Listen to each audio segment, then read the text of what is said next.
ನಮ್ಮ ಹೆಸರು ಯುವ ಜಾಗೃತಿ ಸಮಿತಿ ಸದಸ್ಯರು ಆಗಿರುವಂತಹ ಸುಬ್ರಹ್ಮಣ್ಯ ವೆಂಕಟೇಶಣ್ಣವರಿದ್ದಾರೆ. ಬಿ ಕೃಷ್ಣಪ್ಪ ಸ್ಥಾಪಿತ ದಲಿತ ಸಂಘರ್ಷ ಸಮಿತಿ ಮುಖಂಡರು. ಉರಿಗ್ಲಿ ಮುನ್ರಾಜಣ್ಣವರಿದ್ದಾರೆ, ಮಂಜಣ್ಣವರಿದ್ದಾರೆ. 2024 ಚುನಾವಣೆ, ಲೋಕಸಭಾ ಚುನಾವಣೆ ಏನು ನಡೀತಾ ಇದೆ, ಇವತ್ತಿಂದ ಪ್ರಾರಂಭ ಆಗಿದೆ ನಾಮಿನೇಷನ್ ಹಾಕೋದಕ್ಕೆ.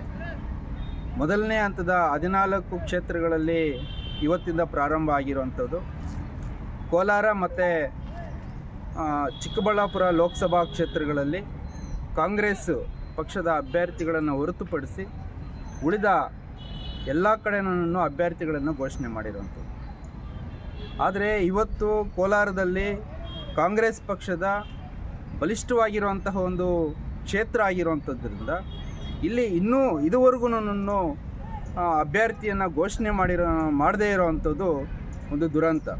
ನಾನೊಬ್ಬ ಸಾಮಾನ್ಯ ಮತದಾರನಾಗಿ ತಿಳಿಪಡಿಸೋದೇನೆಂದರೆ, ಇವತ್ತು ಸಂವಿಧಾನವನ್ನು ಬದಲಾವಣೆ ಮಾಡ್ತೀರಿ, ಪ್ರಜಾಪ್ರಭುತ್ವವನ್ನು ಬದಲಾಯಿಸ್ತೀರಿ ಅಂದೇಳುವಂತಹ ರಾಜಕೀಯ ಪಕ್ಷಗಳು ಇವತ್ತು ಬಲಿಷ್ಠ ಆಗ್ತಾ ಇದ್ದಾವೆ. ಈ ಒಂದು ಹಿನ್ನೆಲೆ ಇಟ್ಕೊಂಡು ಇವತ್ತು ನಾವು ಮಾತಾಡೋವಂಥದ್ದೇನೆಂದರೆ, ಇವತ್ತು ಕಾಂಗ್ರೆಸ್ ಪಕ್ಷ ಇವತ್ತು ಅಧಿಕಾರಕ್ಕೆ ಬರಬೇಕಾಗಿದೆ. ಕಾಂಗ್ರೆಸ್ ಪಕ್ಷದ ಅಭ್ಯರ್ಥಿಯನ್ನು ಇವತ್ತು ತಕ್ಷಣವೇ ನಿನ್ನೆ ಘೋಷಣೆ ಮಾಡಬೇಕಾಗಿದೆ. ಈಗಾಗಲೇ ನಿನ್ನೆ ಮಾಡಬೇಕಾಗಿತ್ತು. ಇದಕ್ಕೆ ಮುಂಚೆ KH ಮುನಿಯಪ್ಪನವರು 7 ಬಾರಿ ಈ ಕ್ಷೇತ್ರವನ್ನು ಪ್ರತಿನಿಧಿಸಿ ಆಯ್ಕೆ ಆಗಿರುವಂಥದ್ದು ನಮಗೆಲ್ಲ ಗೊತ್ತಿರುವಂಥದ್ದು. ಆದರೆ ಇವತ್ತಿನ ಸಂದರ್ಭದಲ್ಲಿ ಇವತ್ತು ಪತ್ರಿಕಾ ಮುಖಾಂತರ ಇವತ್ತು ನಾವೆಲ್ಲನೂ ತಿಳ್ಕೊಂಡಿದ್ದೇವೆ. ನಿನ್ನೆ ನಡೆದಂಥ ಒಂದು ಏನು ಹೈಡ್ರಾಮಾ ಇದೆ ಈ ರಾಜ್ಯದಲ್ಲಿ, ಶಾಸಕರು ಮತ್ತು MLCಗಳ ರಾಜೀನಾಮೆ ಕೊಡುವಂಥ ಒಂದು ಸನ್ನಿವೇಶಕ್ಕೆ ಕೂಡ ನಾನು ಹೋದಂಥದ್ದು.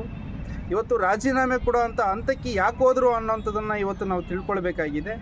ಇವತ್ತು KH ಮುನಿಯಪ್ಪನವರ ಕುಟುಂಬದ ಅಳಿಯನಿಗೆ ಇವತ್ತು ಇಲ್ಲಿ ಕಾಂಗ್ರೆಸ್ ಪಕ್ಷದ ಟಿಕೆಟ್ ಕೊಡಬೇಕು ಅಂದಿದ್ದನ್ನು ಆಹಾರ ಮಂತ್ರಿಗಳು ಒತ್ತಾಯ ಮಾಡ್ತಾ ಇರೋವಂಥದ್ದನ್ನು ವಿರೋಧಿಸಿ ಇವತ್ತು ಶಾಸಕರ ಇವತ್ತು ರಾಜೀನಾಮೆ ಕೊಡೋದಕ್ಕೆ ಮುಂದಾಗಿದ್ದಾರೆ.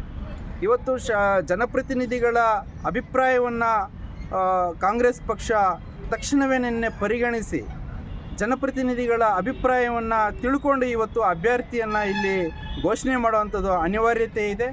ಇದು ಕುಟುಂಬ ರಾಜಕಾರಣಕ್ಕೆ ಇವತ್ತು ಸೀಮಿತ ಆಗಬಾರ್ದು. ಈ ಕ್ಷೇತ್ರ ಇಲ್ಲಿನ ಸಾಮಾನ್ಯ ಕಾರ್ಯಕರ್ತರಿಗೆ ಅಥವಾ ಎಡ ಬಲ ಅನ್ನೋಂಥ ಒಂದು ಏನು ತಾರತಮ್ಯವನ್ನು ಹುಟ್ಟಾಕಿದ್ದಾರೆ.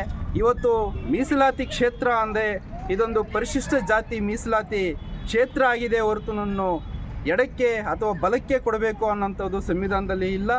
ಇಲ್ಲಿ ಮೀಸಲಾತಿ ಕ್ಷೇತ್ರ ಆಗಿರುವಂಥದ್ರಿಂದ ಇಲ್ಲಿನ ಸಾಮಾಜಿಕ ಚಳುವಳಿಗಳು, ಸಾಮಾಜಿಕ ಹೋರಾಟಗಳಿಂದ ಬಂದಿರುವಂತಹ ಅಭ್ಯರ್ಥಿಯನ್ನು ಇವತ್ತು ಕಾಂಗ್ರೆಸ್ ಪಕ್ಷ ತಕ್ಷಣವೇ ನಿನ್ನೆ ಆಯ್ಕೆ ಮಾಡಿ ಘೋಷಣೆ ಮಾಡಬೇಕಾಗಿ ಅವರಿಗೆ ಬಿ ಫಾರಂ ಕೊಡಬೇಕು ಅಂದಿದ್ದನ್ನು ಕಾಂಗ್ರೆಸ್ ಪಕ್ಷದ ಹೈಕಮಾಂಡ್ಗೆ ನಾವು ಇವತ್ತು ಯುವ ಜಾಗೃತಿ ಸಮಿತಿಯಿಂದ ಒತ್ತಾಯ ಮಾಡ್ತಾ ಇದ್ದೇವೆ. ಇಲ್ಲಿ ದಲಿತ ಚಳುವಳಿಯಿಂದ ಬಂದಿರುವಂತಹ ದಲಿತ ಅಥವಾ ಸಾಮಾಜಿಕ ಹೋರಾಟಗಳಿಗೆ ಪೂರಕವಾಗಿ ಕೆಲಸ ಮಾಡಿರುವಂತಹ ಅಭ್ಯರ್ಥಿಯನ್ನು, ಸೂಕ್ತವಾದಂಥ ಅಭ್ಯರ್ಥಿಯನ್ನು ಆಯ್ಕೆ ಮಾಡಬೇಕು, ಅವರಿಗೆ ಟಿಕೆಟ್ ಕೊಡಬೇಕು ಅಂದಿದ್ದನ್ನು ಕಾಂಗ್ರೆಸ್ ಪಕ್ಷದ ಹೈಕಮಾಂಡಲ್ಲಿ ನಾವು ಒತ್ತಾಯ ಮಾಡ್ತಾ ಇದ್ದೀವಿ.